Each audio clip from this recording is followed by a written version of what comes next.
Nahati sa gitna at lumubog. Yan ang sinapit ng dalawang sasakyang pandagat ng Russia matapos hagupitin ng malakas na bagyo na siya namang nagresulta ng oil spill sa karga nitong tone-toneladang langis.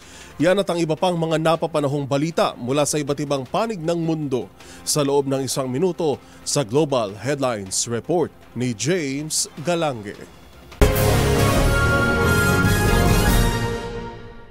Balita mula sa Russia, lumubog ang dalawang oil tanker ships ng Russia matapos itong mahati sa gitna dahil sa gupit ng bagyo habang binabaybay ang Kerch Strait sa pagitan ng mainland Russia at Crimea. Dahil dito, kumalat sa nasabing karagatan ang karga nitong langis na abot sa 4,200 tonelada habang isa naman ang napaulat na nasawi sa nangyaring insidente.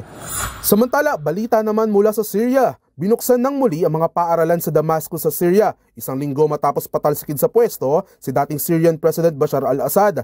Bukod dito, pinayagan na rin na magsagawa ng misa ang lugar para sa mga Kristiyano na siyang isa sa mga bagong panawagan ng bagong pamahalaan, ang respetuhin ng minoridad at tanggapin ang iba't ibang paniniwala na siyang ipinagkait noong mga nakaraang administrasyon.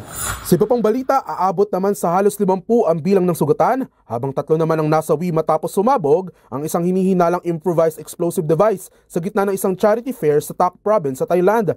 Ayon sa mga otoridad, nasa kustodiya na nila ang dalawang hinihinalang suspect, ngunit wala pang kasong isinasampa laban sa mga ito. At iyan ang isang minutong hatid ang mga pinakamaiinit at napapanong balita sa iba't ibang panig ng mundo. Para sa MBC TV Network News, ito si James Galange, una sa Pilipinas, una sa Pilipino.